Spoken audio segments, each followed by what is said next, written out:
룻기서 1장 24절로 22절까지 말씀, 주시는 말씀 안에서 하나님의 음성을 들을 수 있기를 바랍니다. 그들이 소리를 높여 다시 울더니 오르바는 그의 시어머니에게 입을 맞추되 룻은 그를 붙쫓았더라. 나오미가 또 이르되 보라, 내 동서는 그의 백성과 그의 신들에게로 돌아가나니 너도 너의 동서를 따라 돌아가라 하니 룻이 이르되 내게 어머니를 떠나며 어머니를 따르지 말고 돌아가라. 강건하지 마옵소서. 어머니께서 가시는 곳에 나도 가고 어머니께서 머무시는 곳에서 나도 머물겠나이다. 어머니의 백성이 나의 백성이 되고 어머니의 하나님이 나의 하나님이 되시리니 어머니께서 죽으시는 곳에서 나도 죽어 거기 묻힐 것이라.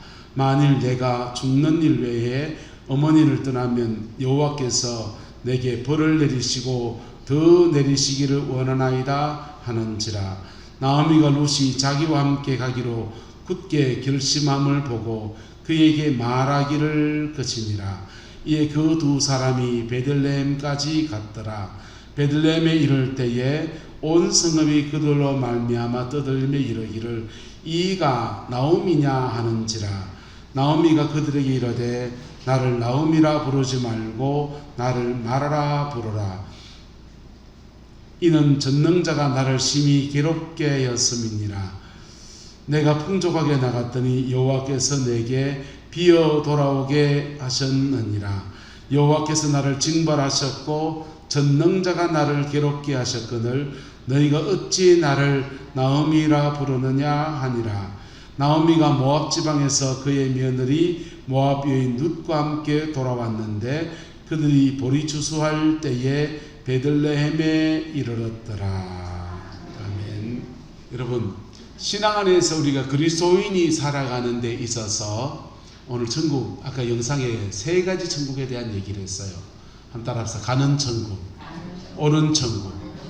내가 가는 천국을 예수 믿고 가는 천국이 있고 여기 오는 천국이 있는데 그 영상에서는 내 안에 뭐가 이루어져야 된다? 천국이 이루어져야 된다. 내 마음 안에 주의 성령이 운행하시고 내 마음 안에 주의 평강이 가득할 때 우리의 심령 안에 천국이 이루어진다는 거예요. 또 하나의 천국은 교회, 가정, 내가 속한 공동체 안에 천국이 이루어져야 된다는 것입니다. 예수님께서 천국은 너희 안에 있느니라 라고 말했는데 하나님 나라는 여기 있다 저기 있다 못하리니 천국은 너희 안에 있느니라고 했는데 그 마태복음 누가복음에 나오는 너희 안에라는 단어는 영어로 among을 씁니다. 그래서 사람과 사람 사이에라는 뜻이에요. 심령 안의 천국은 언제 이루어지느냐? 예수님께서 십자가에 죽으시고 부활하셔서 우리의 모든 죄를 사고 난 뒤부터 죄 많은 우리의 영혼 속에 성령이 가시고 그때부터 천국이 이루어지는 거예요. 근데 주님이 십자가에 죽으시기 전에는 천국이 어디 있느냐? 사람과 사람 사이에. 어디에요? 사람과 사람 사이에. 왜요? 교회 공동체 안에 우리는 너무 잘 알잖아요. 이 사람은 이런 문제고 저 사람은 저런 문제고 누구는 키가 크고 누구는 키가 작고 누구는 뚱뚱하고 누구는 얼굴이 크고 다 다르잖아요. 들은 연약함도 더 있고 너무 잘 알아서 저 사람은 저래 안 되고 저 사람은 이래 안 되고 이럴 수 있어요. 그런데 이 교회 공동체 안에 누가 운행하신다? 성령이 운행하십니다. 그래서 하나님 나라는 이 교회 안에 있는 거예요. 할렐루야. 근데 이 교회가 얼마나 하나님의 나라와 저 천국과 얼마나 닮아져 있느냐, 그게 우리의 숙제가 되는 것입니다. 할렐루야. 그 은혜가, 그 역사가 저와 여러분 안에 충만하게 되기를 예수님의 이름으로 축복합니다. 그리고 우리 안에 천국이 이루어지면 우리의 삶의 자리 안에 하나님의 복주심이 부러져요. 복주심이 부러지는데 복주심이 부러진 구체적인 모습들이 창세기 2장에 보면 에덴 동산으로 나타납니다. 저와 여러분의 가정 안에 에덴 동산의 축복이 함께하게 되기를 예수님의 이름으로 축복합니다.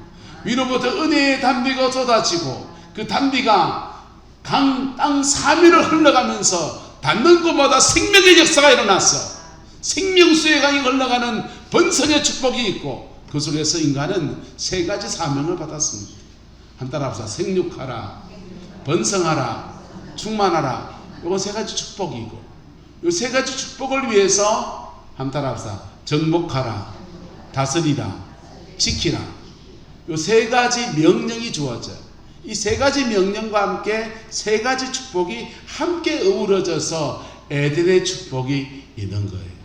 그 에덴의 축복을 역사 속에서 민족 속에서 더러 눈에 보이게 나타나는 현상들이 생겨나는데, 이스라엘 백성들이 가나안 땅을 정복할 때 그 에덴의 정복처럼 땅을 정복하라 했더니 여호수아가 31개의 성을 정복해 나가는데 그냥 막 파죽지세로 정복해 나가는 겁니다.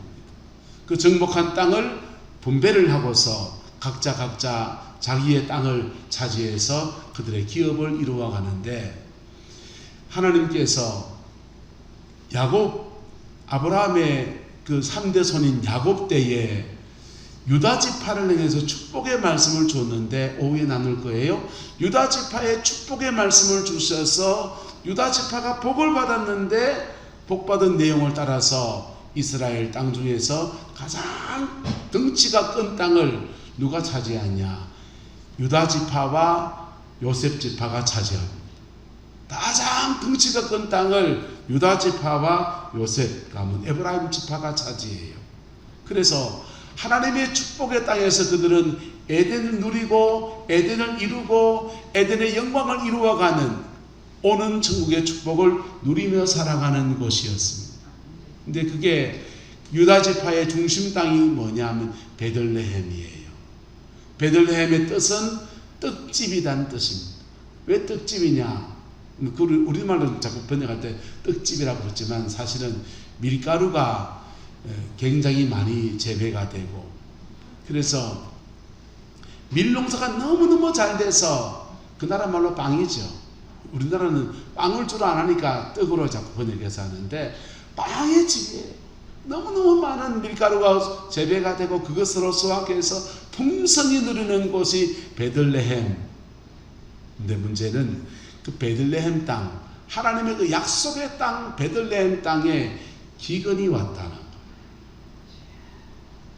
기근이 오면 어떻게 해결해야 합니까? 예수 믿는 사람에게는 천국에 가는 은혜도 있지만은 이 땅에 천국을 누리며 살아갈 수 있는 축복권이 있는데, 근데 그 축복의 땅에 누리며 살아야 될 그 땅을 선조들이 정복해 놓은 위대한 그 땅에서, 에덴을 두고 살아가야 될 그 땅에서 기근이 온 겁니다. 농사를 지었는데 제대로 소출을 거두지 못하고 절망 속에 있을 때, 그 중에 엘리멜렉이라고 하는 사람이 베들레헴 땅을 고마마 농사 짓기 힘들고 인생 어려워졌으니 딴 길을 찾아야 되겠다 하면서 그 땅 다 처분하고 모압 땅으로 떠나버리게 됩니다.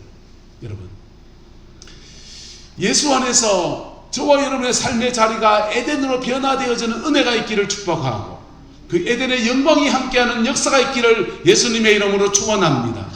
하나님은 허락하신 복이라고요. 그것을 이루어가기 위해서는 우리에게 중요한 게 있는데, 따라서 반드시 성령님의 인도하심을 받아야, 반드시 주의 성령님의 인도하심을 받고 성령의 이끄심을 따라가야 돼. 왜 하나님이 베들레헴 떡집, 그 밀추수가 풍성한 그 땅에 기근을 허락하시는가? 신앙이 예전 같지가 않았거든요. 뭐 같지 않았다고요? 신앙이 예전 같지가 않고 삶의 태도가 예전 같지가 않고 진리에서 이탈되어지니까 그 풍성한 에덴 동산에, 에덴 같은 베들레헴 땅에 기근이 왔거든. 그러면 그걸 어떻게 풀어가야 됩니까? 하나님 앞에 서는 것으로 풀어가야 돼요. 뭘로 풀어가야 된다? 하나님 앞에 서는 것으로 풀어가야 됩니다. 근데 엘리멜렉이라고 하는 한 가장이 하나님 앞에 서는 것으로 풀어가야 될 문제를, 땅 처분하고 모압 땅 저기도 산질 좋다더라, 이사가 보자, 이사가는 것으로 인생을 풀어가려 했습니다. 그러다가 그만 그도 죽고 그의 두 아들 장가를 보냈는데 말론과 기른도 죽고,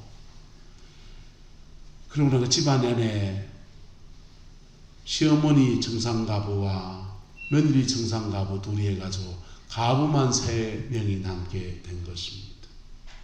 여러분, 성령님의 인도하심은 말씀과 기도 가운데 우리 이끌어가세요. 할렐루야. 말씀과 기도에서 인도함을 받으면 순리로 이끌어가시는 거예요. 그런데 말씀과 기도를 속된 말로 하면 개무시하시는 분들이 계십니다. 말씀과 기도의 인도함을 받지 않는 분들은 하나님이 하나님 자녀 아닙니까? 하나님 자녀 맞아요. 그분들을 인도하시는 방법은 하나님은 환경을 통해서 이끄시거든요. 뭘 통해 이끄신다고요? 환경을 통해서. 환경을 통해서 인도하시는데 베들레헴의 기근이 오기 전에 누군가 얘기했을 거예요. 주의 말씀에 이렇게 살면 하나님 우리에게 주 애들을 거둘 수 있다 경고했을 겁니다. 근데 그 말을 듣지 않고 막 나가다가 환경에 재앙이 오고 그들의 삶이 피폐해질 그때 성령님의 인도하심 앞에 무릎 꿇어야 될 사람들이, 어떤 사람은 국외로 이민을 가는 것으로 선택을 하고, 이 사람은 저렇게 선택하고 저렇게 선택하다가 문제가 더 커지게 되어진 것입니다. 그리고는 모압 땅 가서 잘 살아보려 했던 나오미와 그 가족이 온 풍파를 더 만나게 되었어요. 쓰레기 잡히하려 하다가 뭐에 치였다? 똥차에 친 형국이 되고 말았습니다. 그럴 때 그때 나오미가 위대한 선택을 합니다. 위대한 선택입니까? 쪽팔린 선택입니까? 세상적으로 하면 쪽팔린 선택입니다. 고향 땅에 돌아오는데 금이 환영하고 와요. 성공해서 와야지. 아니요. 남편 죽고 아이들 둘이 다 죽고 청산가부가 돼서 돌아오는 그런 처지. 아마도 모압 땅에서 먹고 살 다른 길이 있었다면 안 돌아왔을지 몰라요. 그런데 말씀과 기도로 인도함 받지 않으면 하나님 뭘로 인도하신다? 환경으로 인도하십니다. 그 모압 땅에서도 기근이 오니까 이제는 거기서 살 수 없다고 해서 어디로 이사 오는 걸로 선택합니까? 고향 땅 베들레헴 땅에 돌아와서 살지로 결단합니다. 자, 지금은 주의 인도함 받은 게 맞습니까? 안 맞습니까?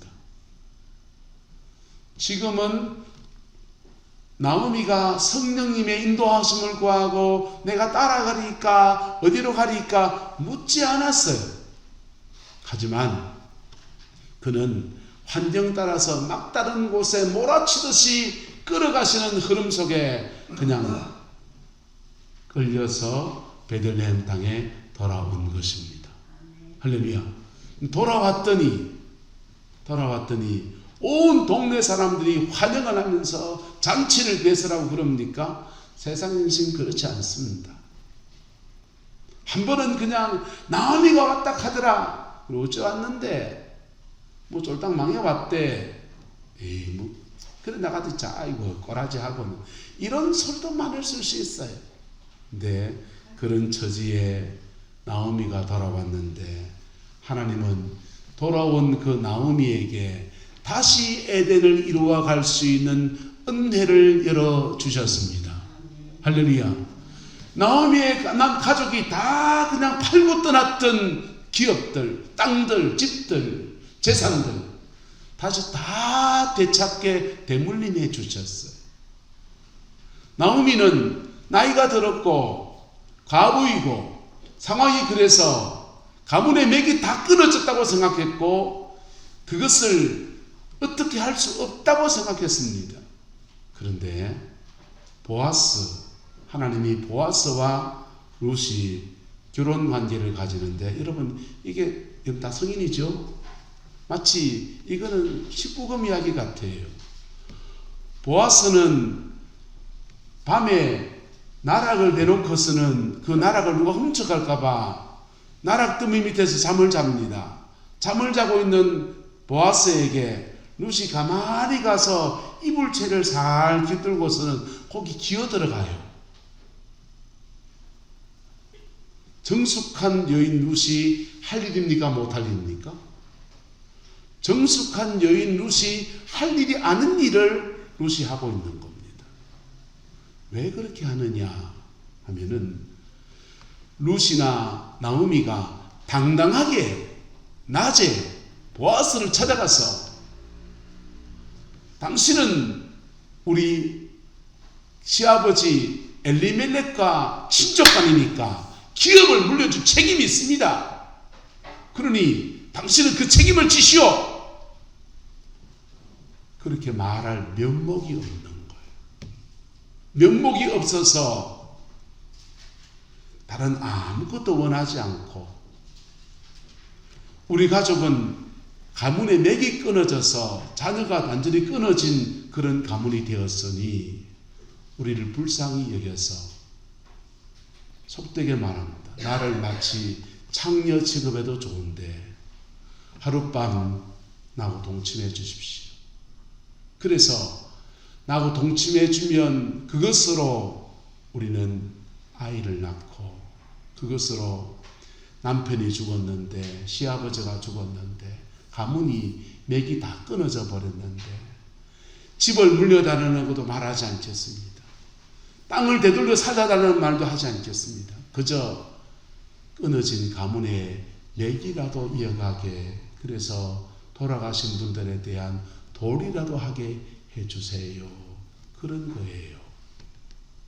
그거 누가 했습니까? 전에 구약성경 창세기에 보면 유다의 며느리였던 다말이, 그의 시아버지가 남편 둘이가 죽었는데, 남편이 둘이 죽었는데 대한 책임과 의무, 그 맥을 이어가야 되는데 그거 길 안 열어주니까 마치 자기의 옷을 창녀처럼 변장을 하고서 시아버지를 꼬셔요.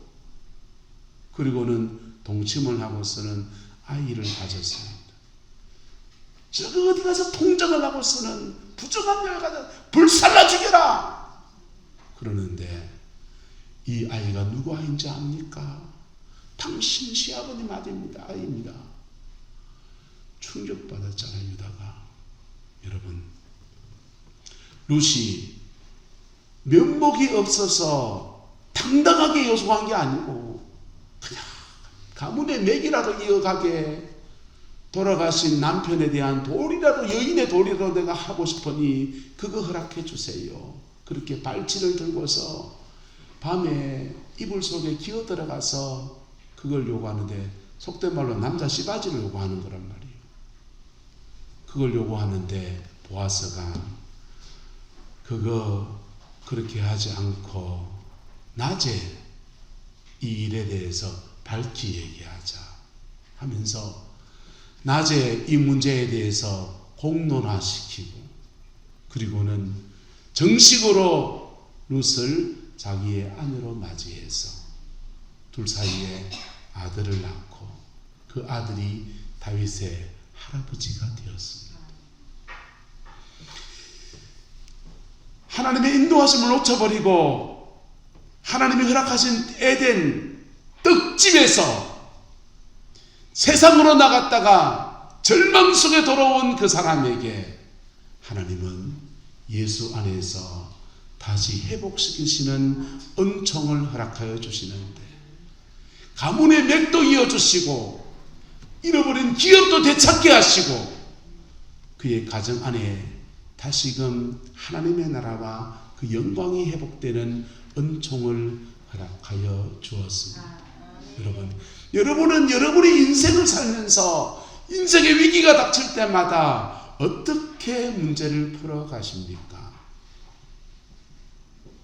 그 문제들 속에 성령님의 인도하심을 받을 수 있기를 예수님의 이름으로 축복합니다.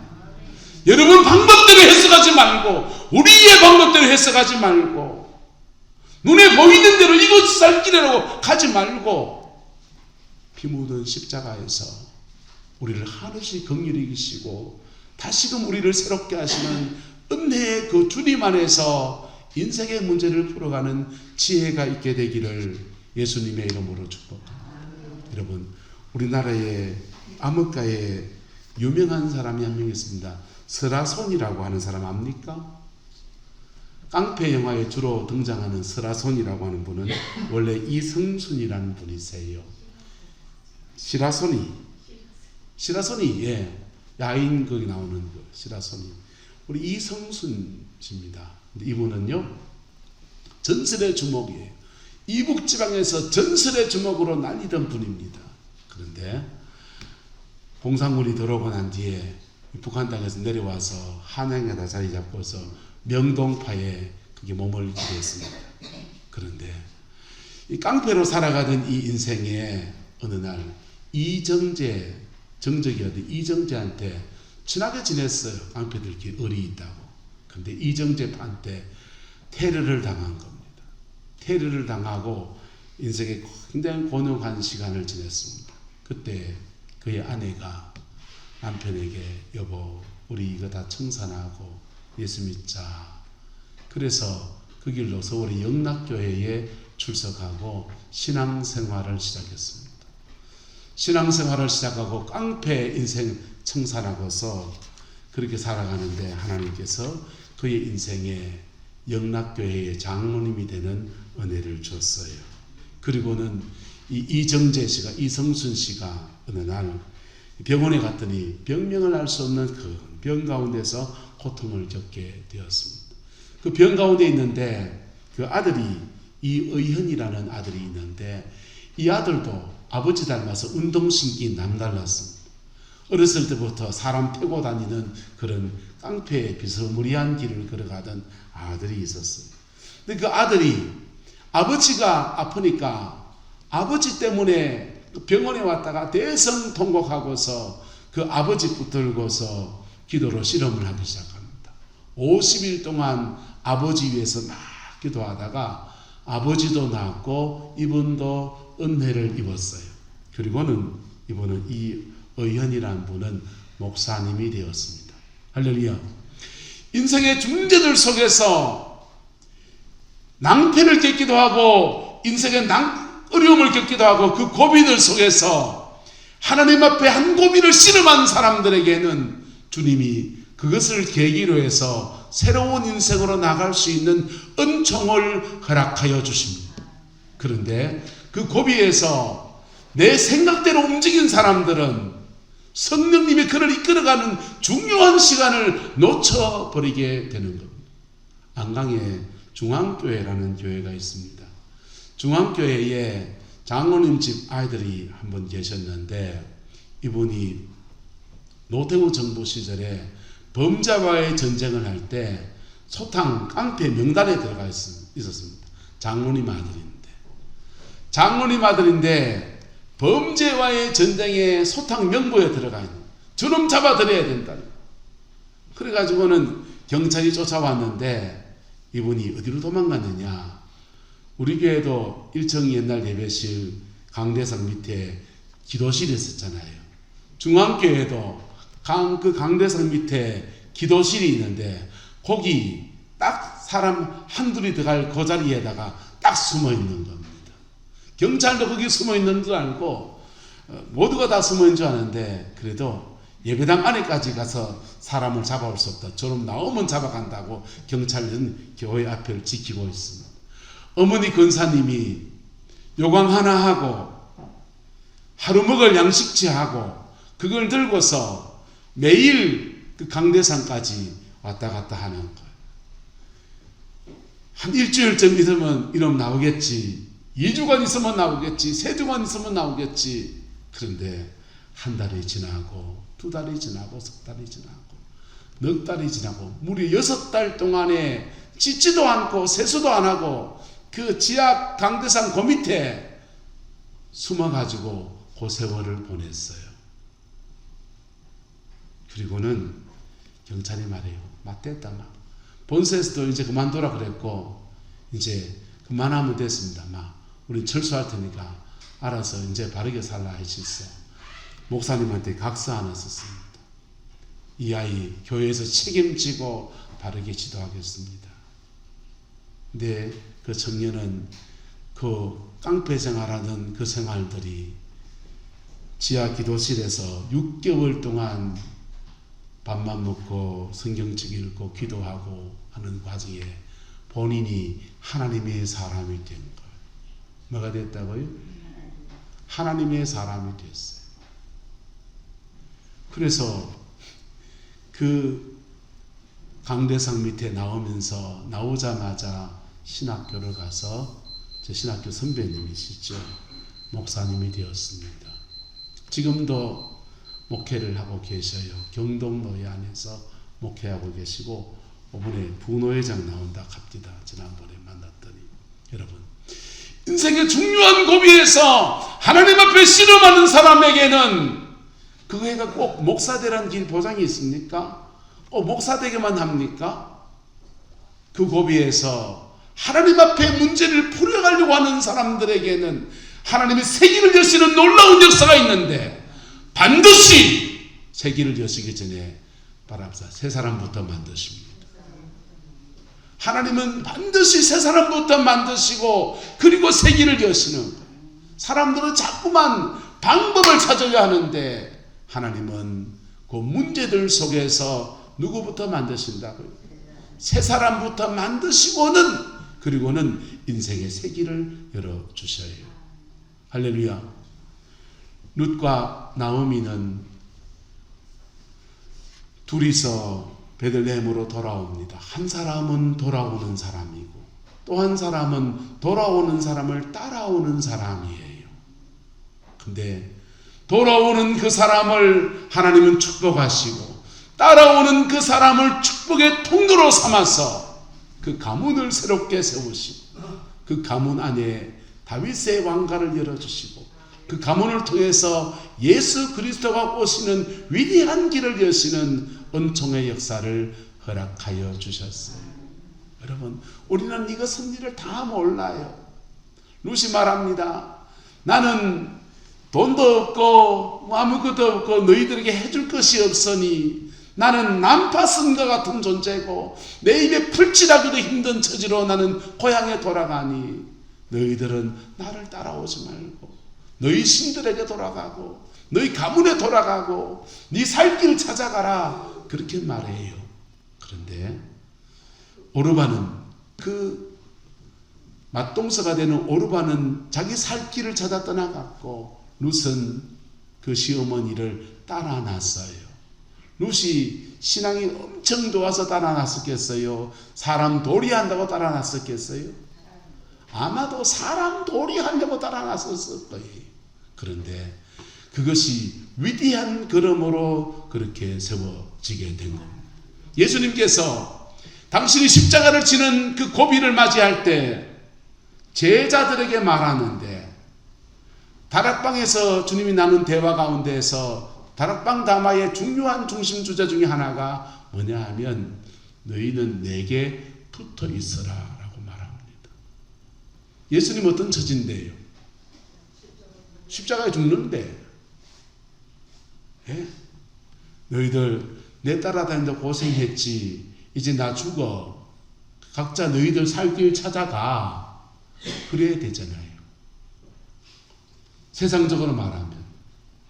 그런데 예수님은 내게 뭐하고 있으라? 붙어 있으라. 포도나무가 그 가지에 붙어 있지 아니하면 그 가지가 열매를 맺을 수 없음 같이 너희도 내게 붙어 있지 않으면 그렇게 될 것이다. 아니 당신이 지금 죽을 판인데. 여러분 신앙의 세계는 우리 인간의 수로 해석하기 어려운 이런 영역들이 있는 거예요. 인생의 중요한 고비에서 주님께 붙어서 주님 안에서 씨름하는 저와 여러분 되기를 예수님의 이름으로 축복합니다. 그러면 그 주님은 죄송하면 여러분들을 변화시켜요. 여러분들을 변화시키고 그리고 주님이 우리가 생각하지 못했던 전혀 새로운 방법들을 풀어나가기 시작합니다.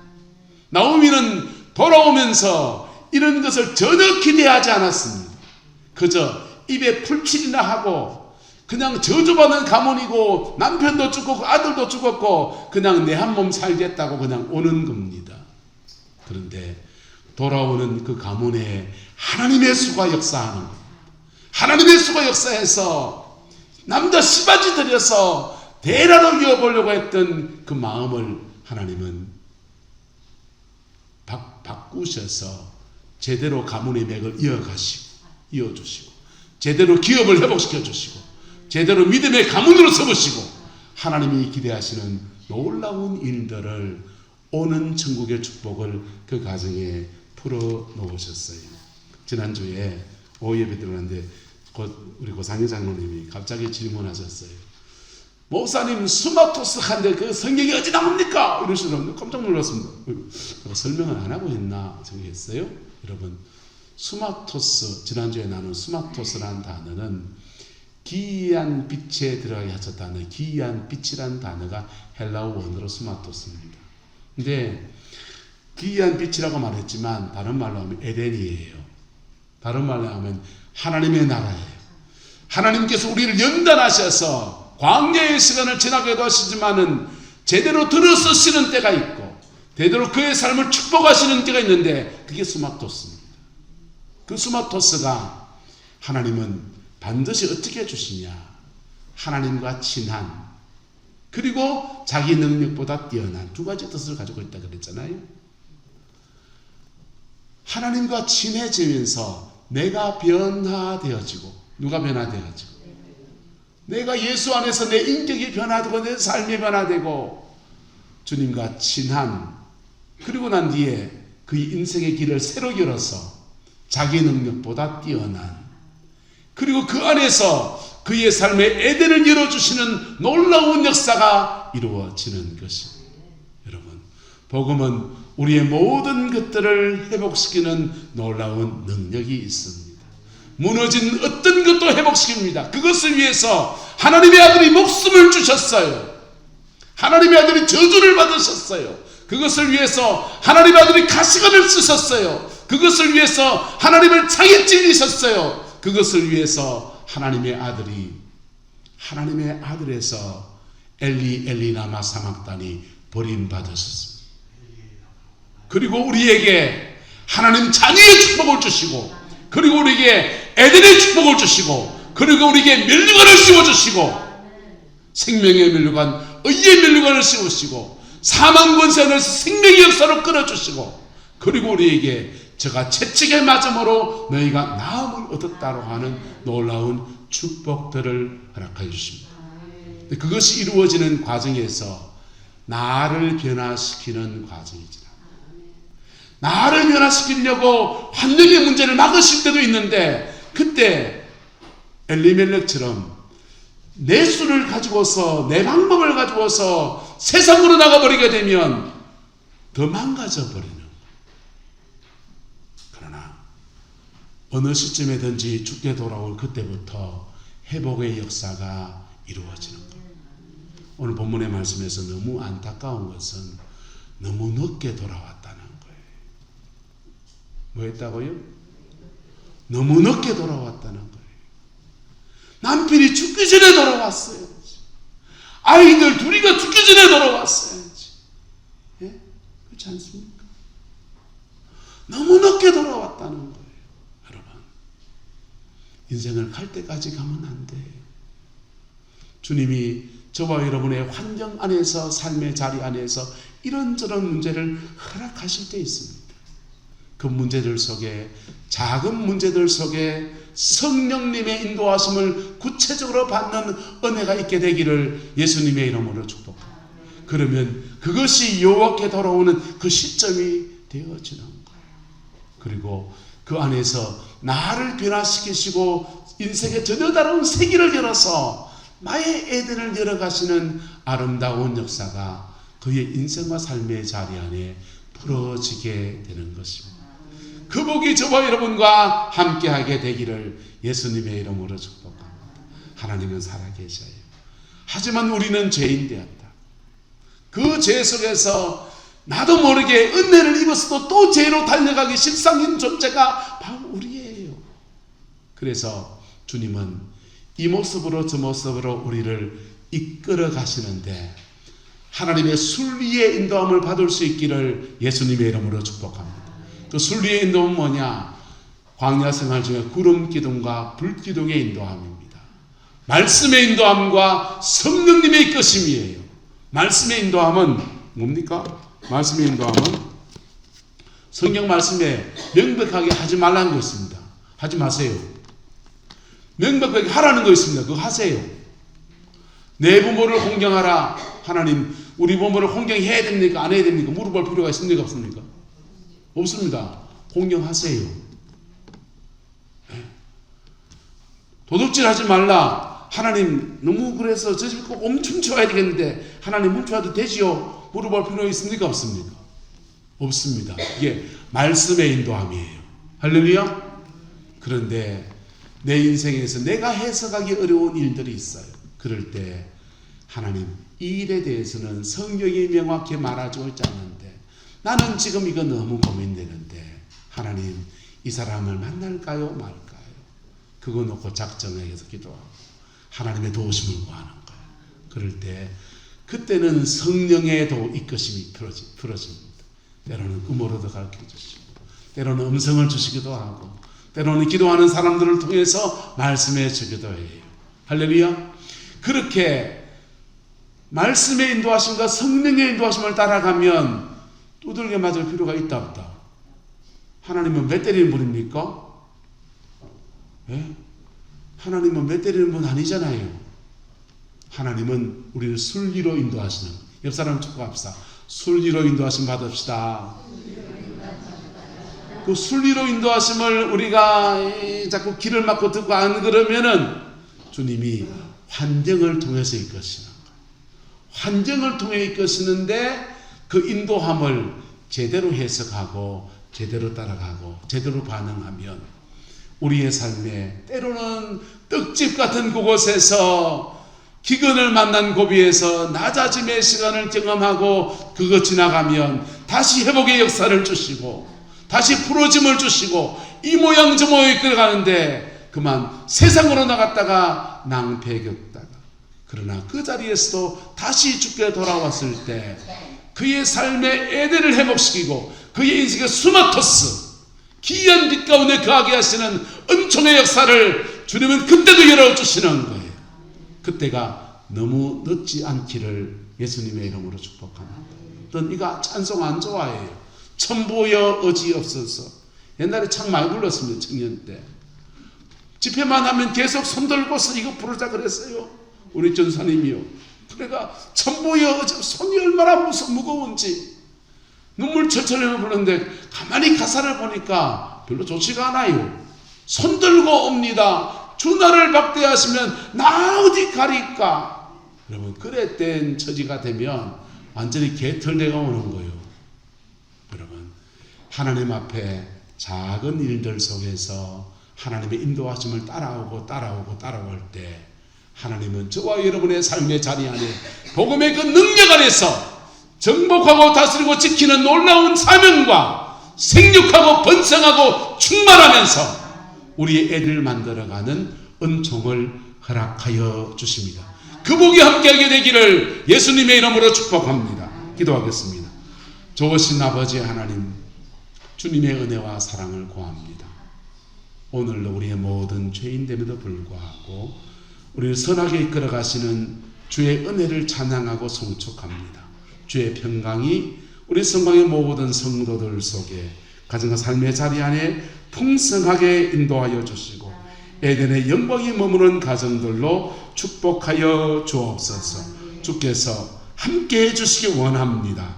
지금은 우리 구주 예수 그리스도의 은혜와 우리 하나님의 그 크신 사랑과 성령 하나님의 내주교통 역사, 충만하신 역사가 오늘 믿음으로 예배를 드리고 이 말씀 내게 준 말씀으로 붙들고 내 가정 안에 내 삶의 자리 안에 천국의 영광을 사모하는 성광의 모든 성도들 위에 가정과 삶의 모든 자리들 위에 이 말씀의 축복과 은혜가 지금부터 영원토록 함께 계시기를 간절히 축원하옵나이다.